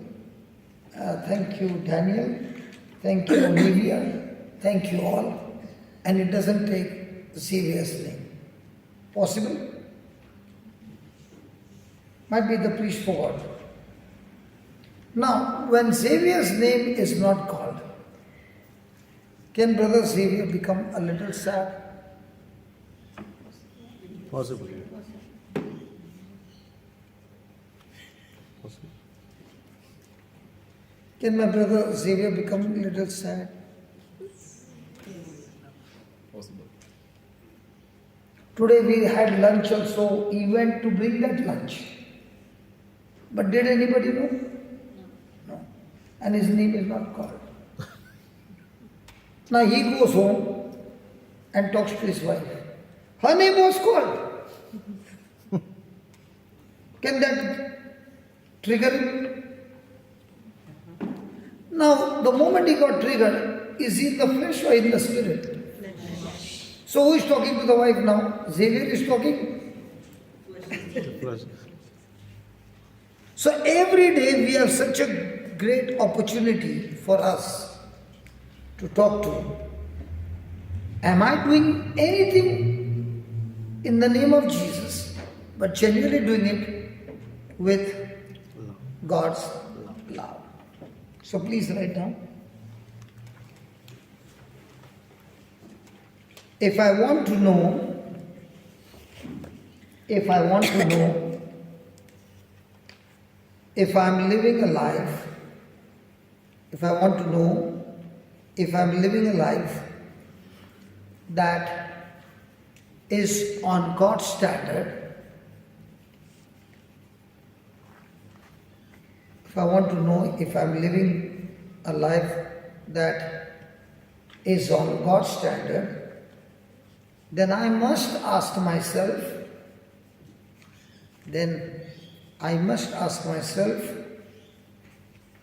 if I love others,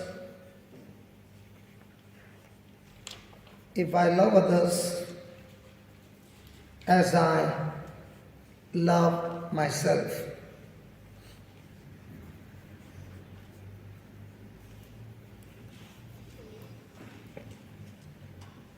The standard of the Spirit controlled. The standard of the Spirit controlled life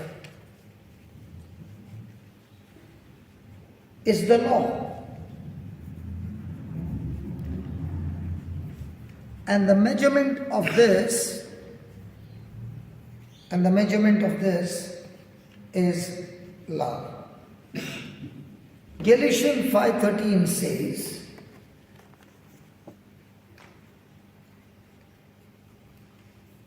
God has called us unto liberty. The word liberty means seeing the law, seeing the law. Seeing means progressive tense. Seeing the law not as my enemy,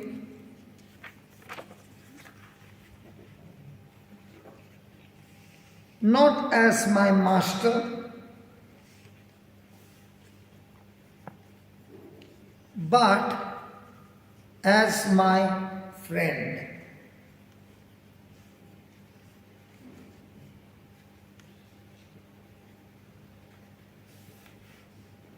Many times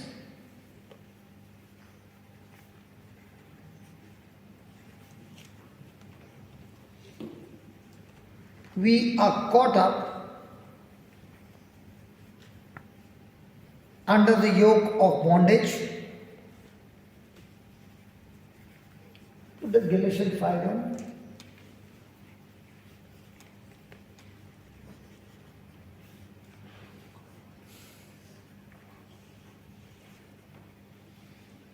Look at that. Stand fast, therefore, in the liberty wherewith Christ has made us free, not to be entangled again with what? Yoke of bondage. So, what is that yoke of bondage? That yoke of bondage is my self-effort, my self-effort.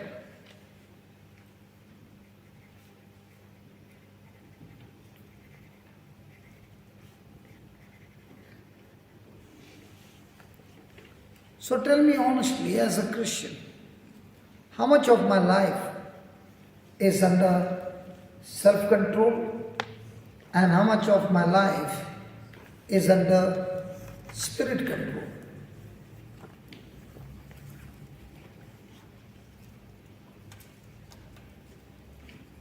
Let me give an example.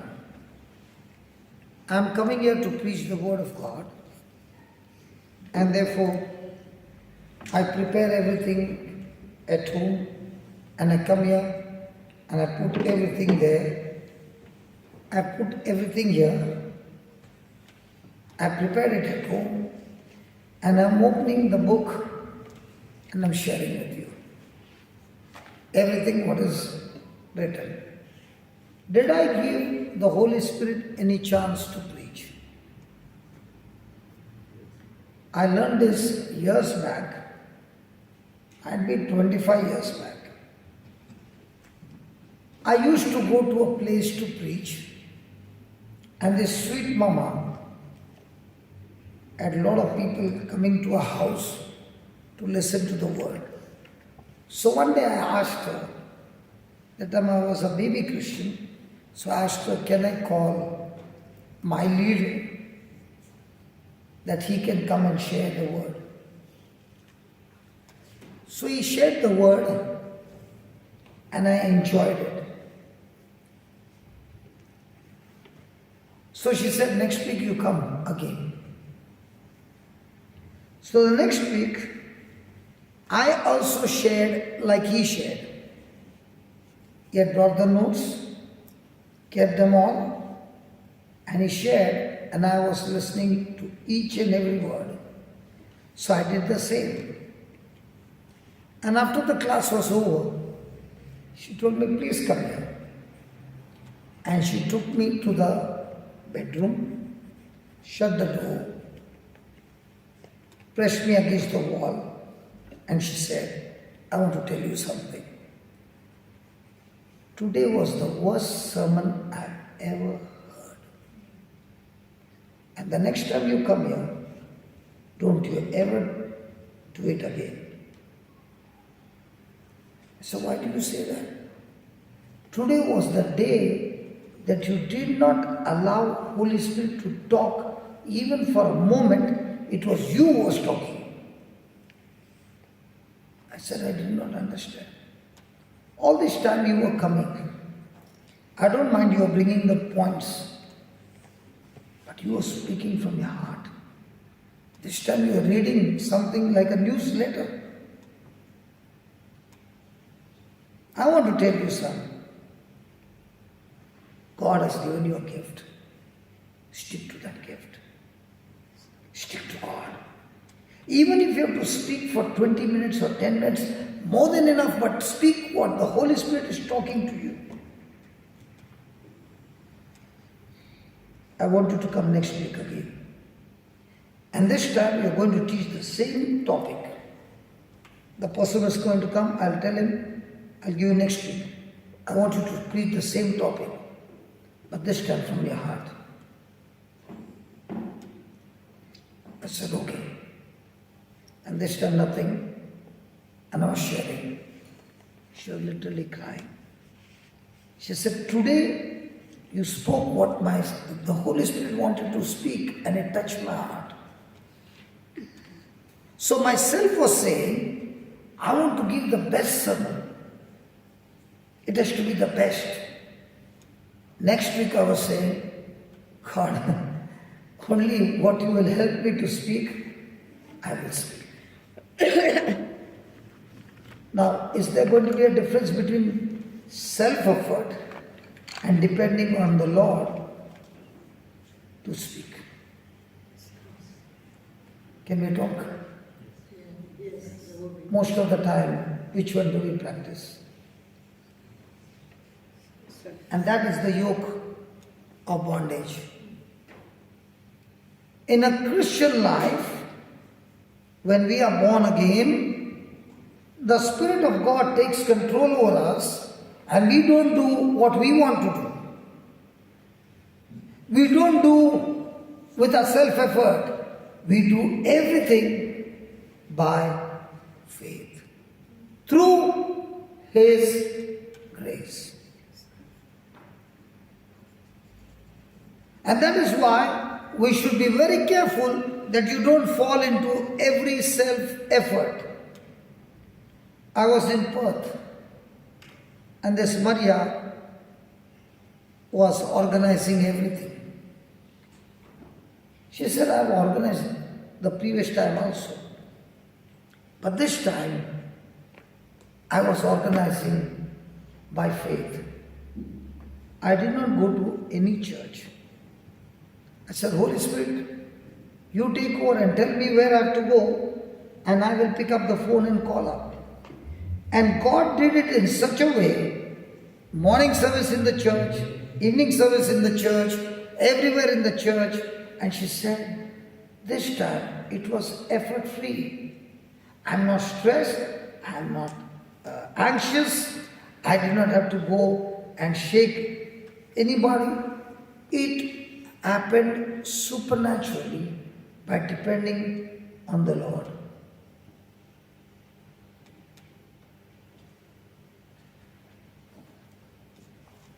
If I depend on my self-effort, I will get burnt out. But if I am depending on Him, I was sleeping, you saw me now. After that break of 10 minutes or 5 minutes, can you see me a different person? Yes. I'm weak.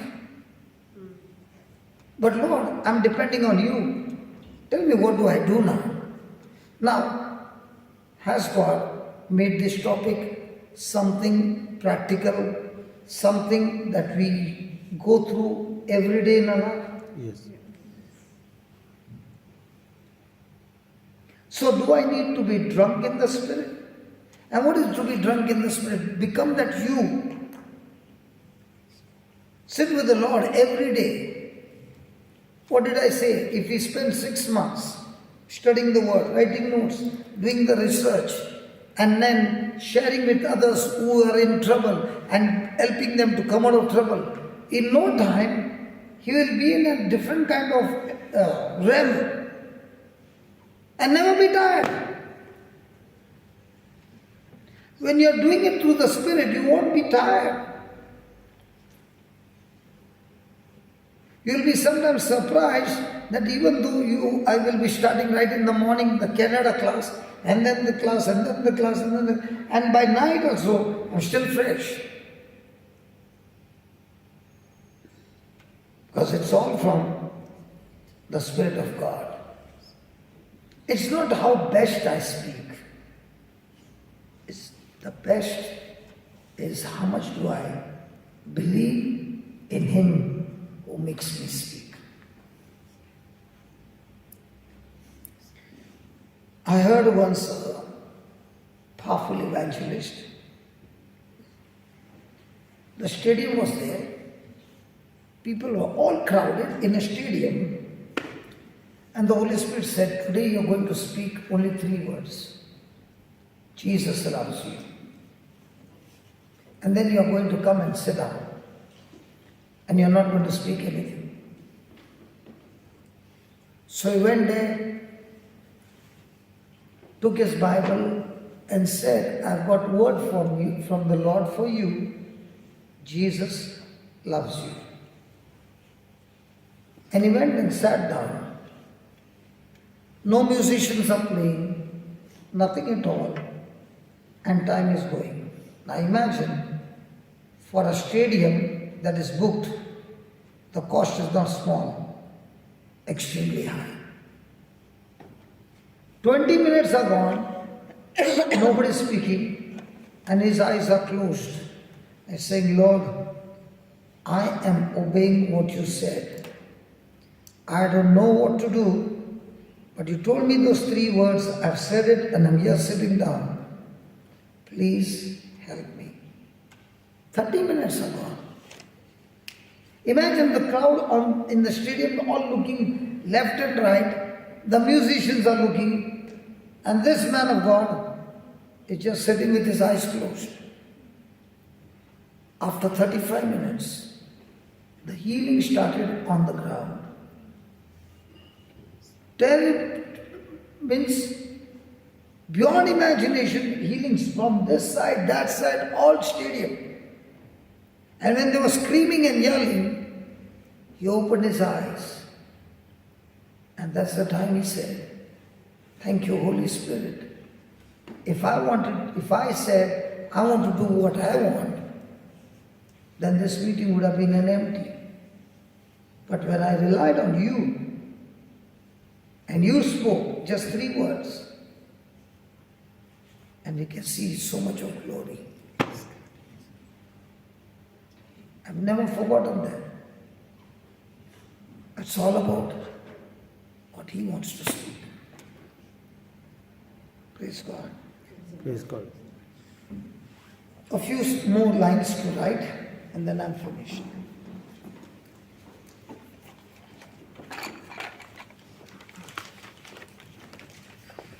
No one is truly free. No one is truly free or liberated until he knows control. Until he knows control. That means until he knows control. CONTROL. Until he knows. When the Bible says that we have a life of liberty, it means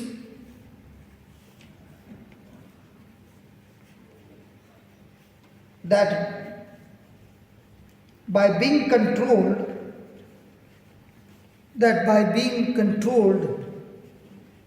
by the Spirit,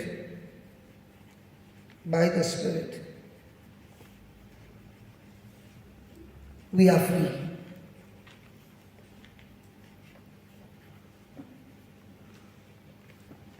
Discipline does not resist us. Discipline does not resist us. It frees us.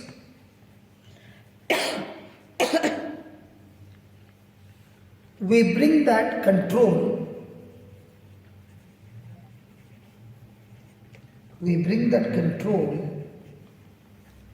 and discipline.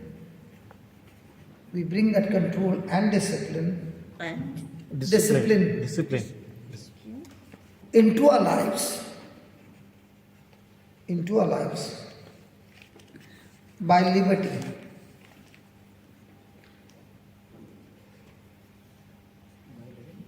By liberty.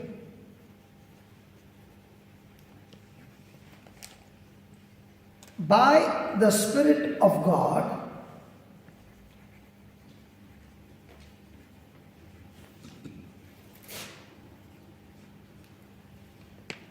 we are made free.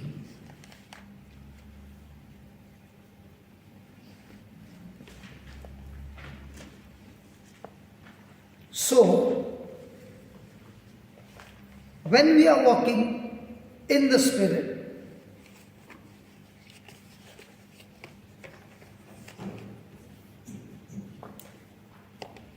we receive God's strength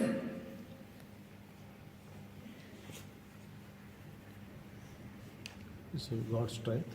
we receive God's strength to live the Spirit controlled life. Put the 17 again. 5:17.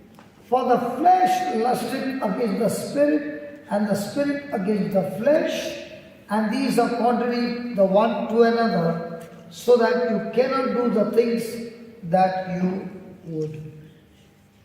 For the flesh lusteth against the Spirit, and the Spirit against the flesh, and these are contrary one to the other, so that you cannot do the things that you would.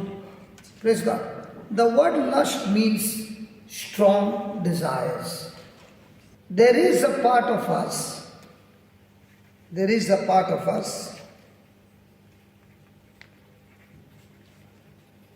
that is nature, called as flesh.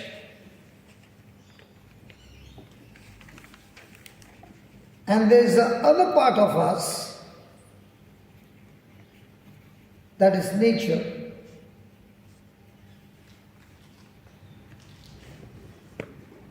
When we have received Jesus as the Lord God and Savior,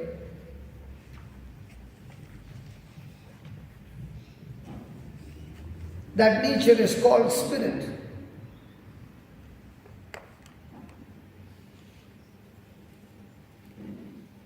These two are struggling against each other.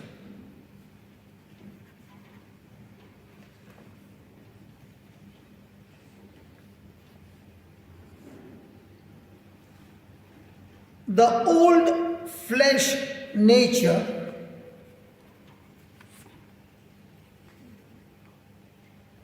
wants to have control,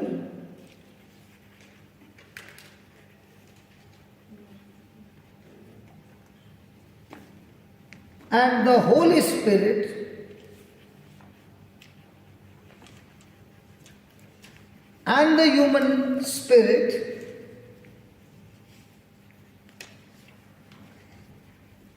the Holy Spirit and the human spirit wants to live for God.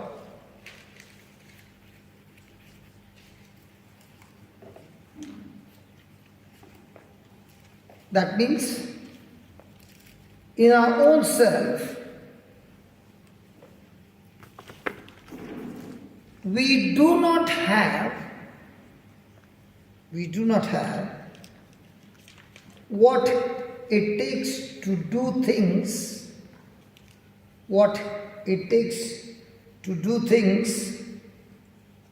that we should do.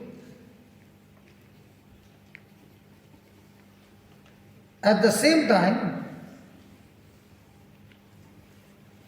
we cannot do it with self-effort. So walking in the Spirit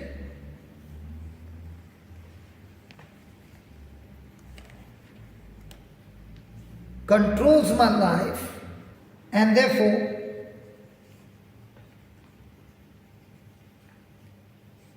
with the power of the Holy Spirit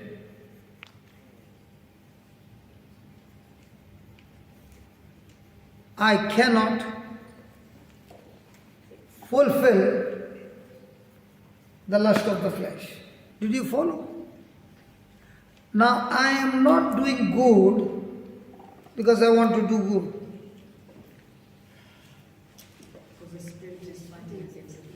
When Jesus rose from the dead, I being baptized in Him, I was also raised from the dead with the new nature of Christ. So now I have the mind of Christ, who is all the time attracted to the Word of God. And I have the old nature which I have to keep him crucified. But old nature will keep on knocking at the door and say, I want to have control. But now when you're walking in the Spirit day and night, drinking and drinking and drinking the Word of God, the new nature is getting stronger and stronger. When the new nature is becoming stronger and stronger with the Word of God, your desires have begun to change from worldly desire to now godly desire. Because the desires have changed and replaced with godly desires, now I'm not doing good because I desire to do good. I'm doing good because He is dwelling in me, who is making me do good. And when He is making me do good, it's not my self-effort anymore, it's the pure grace of God.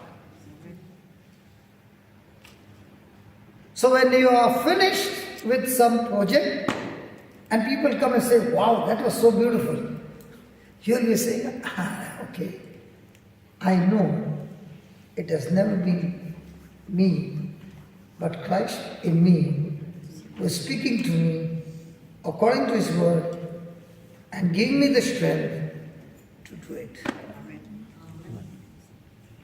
So now, every day becomes a supernatural life, walking with your partner, the Holy Ghost, and when the job is done, you are smiling and saying, that was beautiful, Lord, let's do it tomorrow again.